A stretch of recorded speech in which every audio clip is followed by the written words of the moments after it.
So you clicked on a video about corruption. Of all the safe things you could watch, bold. Before we start, turn off anything near you that might be listening. 20,000 years ago, the most dangerous person in your tribe was not the enemy across the river. It was the one sitting at your own fire, the leader everybody trusted, who spoke for the group, settled every quarrel, and told you what the spirits wanted. When two people came to him to settle a fight, the one who had slipped him a gift the night before walked away in the right. A hunter who wanted the good stretch of river had to hand over a share of his catch first, every time. And how do you think he handled the food everyone depended on? The shared store the group built for hard winters, he alone kept count of it, and the count always ran short, the difference sitting in his own shelter. In a lean season, he chose whose children ate, and the choice followed whoever had paid him most. He never needed a spear. He took a cut of everything, bent every ruling toward whoever fed him, and called it the will of the gods. And by the time we are done, you will recognize him. He just traded the firelight for a throne, and started taking on a scale the old chief could only dream of. Go to Egypt and look at the one man everyone remembers, the pharaoh. So, how do you steal from an entire kingdom and have it kneel and thank you? Here, the leader did not hide his taking, he made it holy. He declared himself a living god. And once he was a god, everything became his by right. The river, the harvest, the gold, and every body that worked the land. When a farmer handed over most of what he grew, it was not a tax, it was an offering to a god, and refusing was not cheating the state, it was a sin. One man took the harvest of an entire people, let them go hungry in the lean years while his own storehouses stayed full, and had them thank the heavens for the privilege. He built mountains of stone to hold his body forever, paid for with the food and the lives of the people kneeling at the bottom. The chief said the spirits wanted his share. The pharaoh simply became the god and took it all. Same hand, bigger crown. Now crossed to Greece, and watched the same man trade his crown for a wreath of olive leaves. This is the place that gave the world the proudest idea in politics, that ordinary people should decide. One man, one voice. So the corrupt leader changed his method. He could not simply own the harvest anymore. He had to be chosen. He had to make the crowd love him. So picture the great speaker the whole city trusts, the leader who stands up in the assembly and moves thousands with his voice. He hands out grain and silver to the poorest citizens before a vote, and they cheer his name. He takes foreign gold under the table and then argues a foreign king's case as if it were Athens' own idea. When he is dragged to court, he pays the jury, which is why the Athenians had to pack their juries with hundreds of citizens at once, just to make one too expensive to buy. The man the city trusted to speak for it was already paid to speak for someone else, democracy's birthplace, and its most trusted voice was the one most for sale. So if the birthplace of democracy could not keep its votes clean, what chance did Rome have? And in Rome, the corrupt leader turned the whole thing into an open business. Picture one ambitious man who wants to rule. He does not earn his office, he buys it.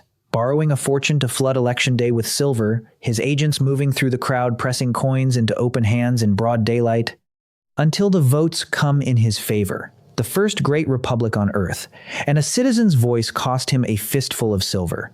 And how do you think he pays that fortune back? Then that one man collects. Handed a whole province to govern, he squeezes it until it pays back every coin he spent and a fortune more, taxing and skimming a region from a comfortable seat far away while a family there works the same field their grandparents did and ends the year owing more than they grew. But here is his cleverest move, the one that keeps the crowd off his back.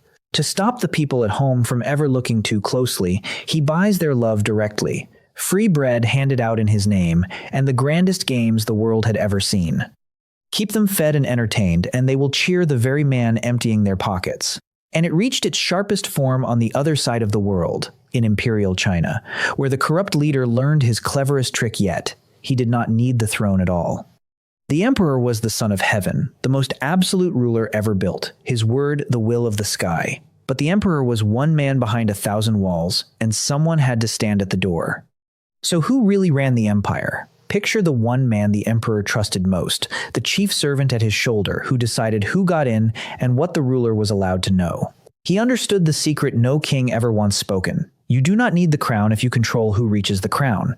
He sold access. He sold the emperor's ear, his signature, his favor. A report the throne needed to see could vanish for the right price.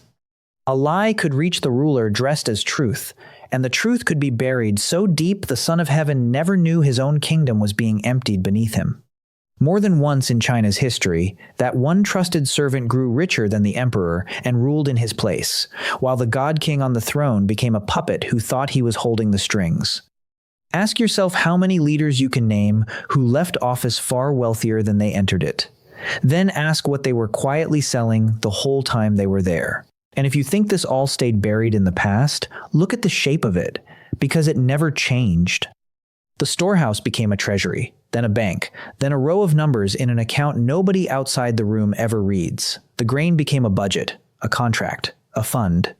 And the trusted man at the top, the one everyone is sure is on their side, still quietly signs away what belongs to everyone he speaks for, and is still thanked for it. Different costume, same hand on the door.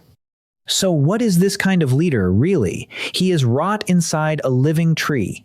From the outside, the tree still stands tall, still throws shade, still looks like the strongest thing in the forest, and that is him, the proud center his people lean on. But inside, quiet and patient, the thing hollowing the trunk is wearing the tree's own bark, smiling out at the very people it is emptying. A tree like that does not need a great storm to fall. It needs an ordinary wind, on the day one person finally puts a hand to the bark, leans, and feels how little wood is left holding the whole thing up. This pattern has a fingerprint, and once you see it, you cannot unsee it. It is always the same three things at once. The thing you need, food, money, a decision, gets pulled into one pair of hands for safekeeping. Anyone who asks to see the numbers becomes the problem. And every loss gets a softer name. The river is gone, but it is called peace. The people are poorer, but it is called stability. One hand on the supply, questions punished, losses renamed.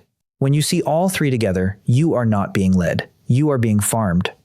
So, do three simple things. Keep your own store. Never let one person hold the only key to what keeps you alive. Talk to the others. One person who notices gets removed. 10 who notice on the same day do not.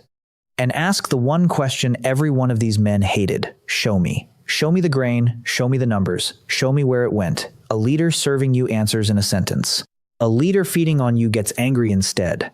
I will be honest. I have been the calm voice in a room I had already arranged. I have wanted an inconvenient question to just go away. So I am not pointing at monsters out there.